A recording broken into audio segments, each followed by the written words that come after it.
Hello, everyone. It is week 2 of the Seahorse quilt along, and this week we are building the Seahorse quilt block. So come on in and let's have some swimming fun.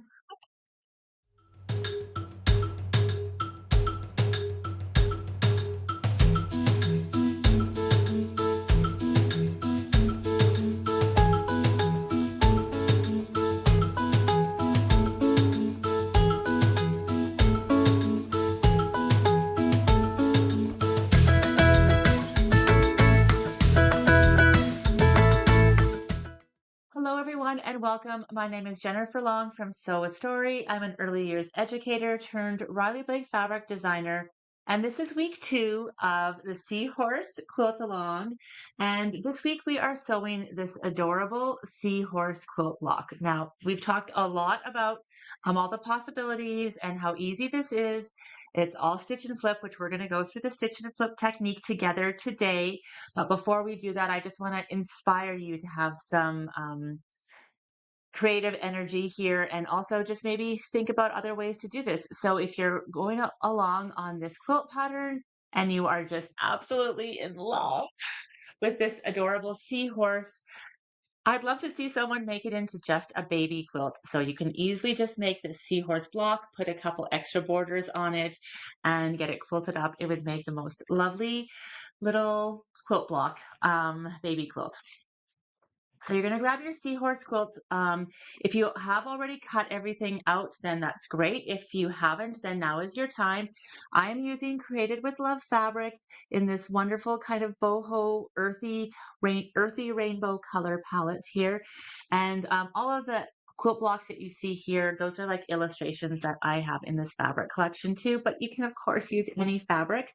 If you're using any fabric inside the pattern, I've just written the pattern like this so that you can easily replace the fabric swatch what you're doing with what's in the pattern here. So it's easy to swap out if you're a shop or if you're using from your stash.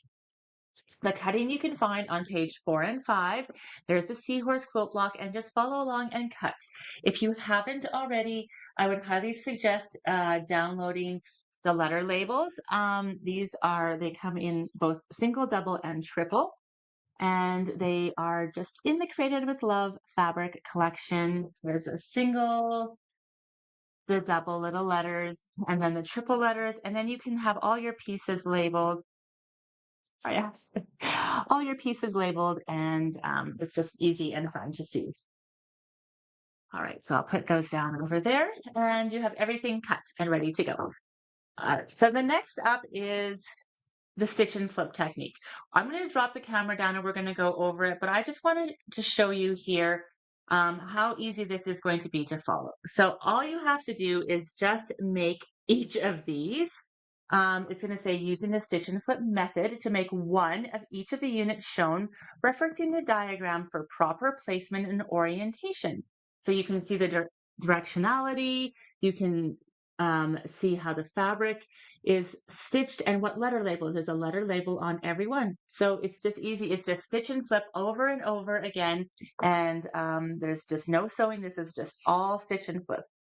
Then on the next page, you're gathering the required pieces for stitch and flip to make these units. So that's when you do the sewing. So this page is all stitch and flip, and then this page is sewing them together. So very visual and a lot of fun. So I'm going to drop it down and we're going to work through it together. All right, let's get started. All right, let's begin with this cutie. So Seahorse School pattern. Again, like what I was just going to review, that you have your fabric requirements there. And let's start by cutting out the seahorse quilt block. So we have the background fabrics and all the letter labels that you're going to need there, the body, and all the different fabric swatches. It says fabric F, so if you are using a different fabric for fabric F than we are, then you would just switch that over. All right, so this page is all sew and flip or stitch and flip. So you would take a JJ piece and an R, you'd draw the line on there and you'd sew it. And you'd want to make sure it's in this orientation. So it's in the bottom right. If you're using directional fabric, that the directionality is correct, and all of the different pieces like this. Okay. All right, so let's begin here. So we have all of our pieces cut out. And to do a stitch and flip, you're going to want to take your two pieces. Of course, you'll take your pins out of your cute little letter labels, and you're going to put them right sides together. Now, if you're doing, let's say, a big rectangle piece that's this big and you want it just to be on the bottom corner, then you'll also do that piece on that bottom corner and stitch and flip like that, right?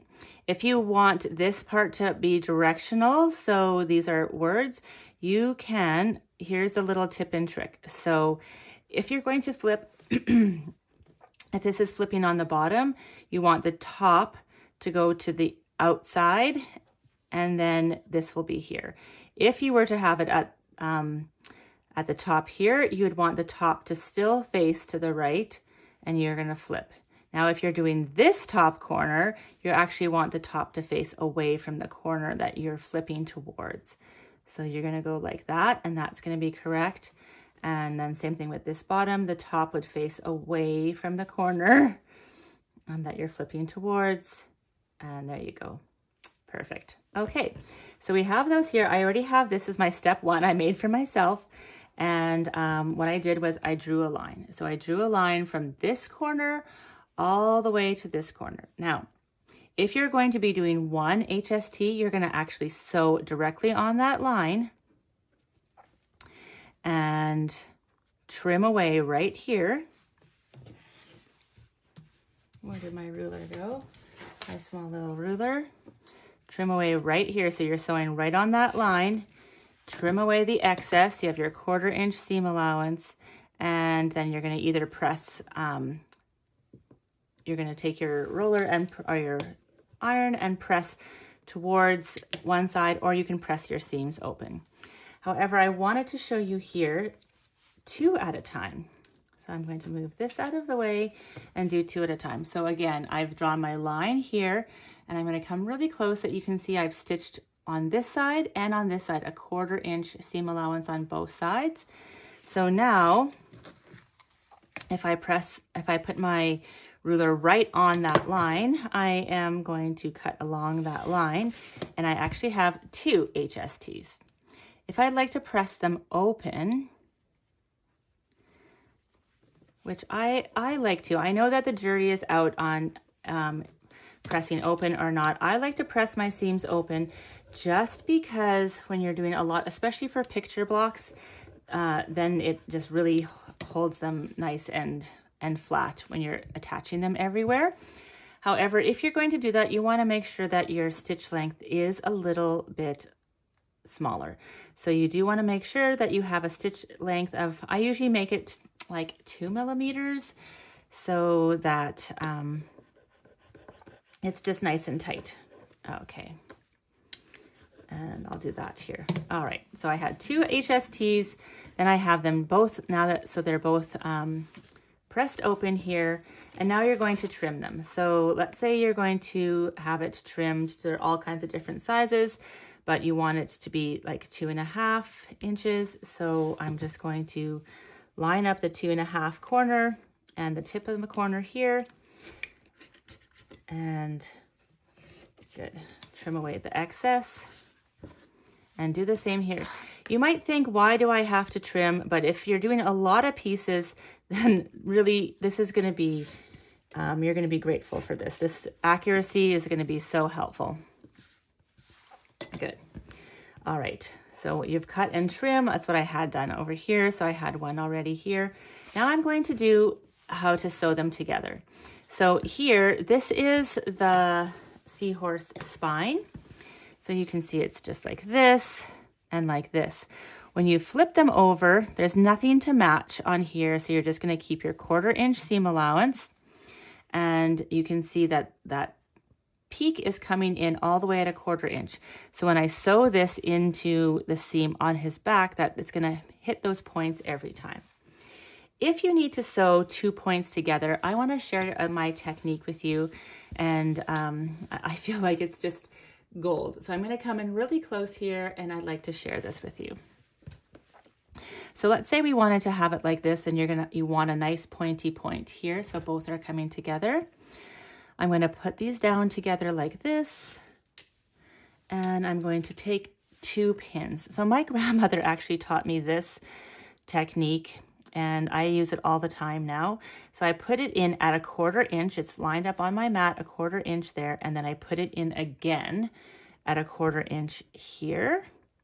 And so I have those lined up. Now, if I'm going to sew along this top, let's just say, if I pull this over this way to pin it, you notice how it like actually pulls that top layer of fabric just over slightly so that it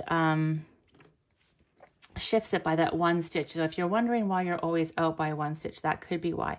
If you do it this way, it can shift this way, or same thing going this way. So the only way to keep it true is to keep it pointed nice and tall and up. Then I take like a stability pin and I put it on either side of it, just right here to kind of anchor it and hold.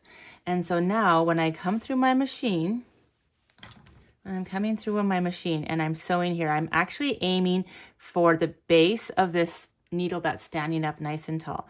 So I'm actually coming for it right there and coming out along. And that way, when you open it up, and especially if you open up your seams open there, you're going to have a nice flat matching point that's happening in here. So those 2 points would actually match in there and you'd fold them open. And that's how easy half square triangles are. So once you do all your half square triangles, you're going to sew them together with your straight pieces. And you're just going to continue on in this process for a couple of the pages until you assemble your block all the way here. So I can't wait to see how you pull your seahorse together. And just like that, you can have your seahorse quilt block together.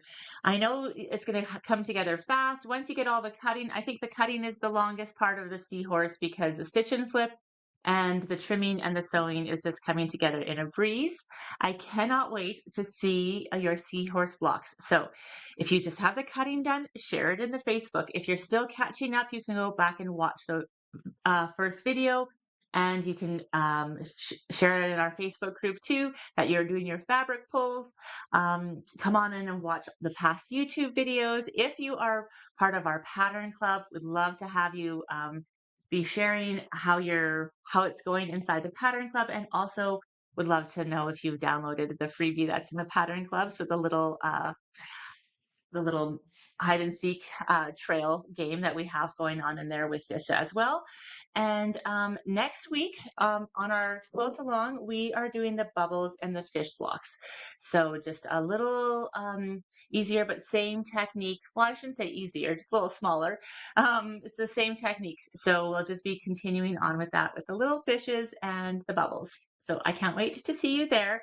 And until next time, I hope you have a wonderful week sewing your adorable seahorse quilt block. Please tag me. I'll see you again soon. Bye for now.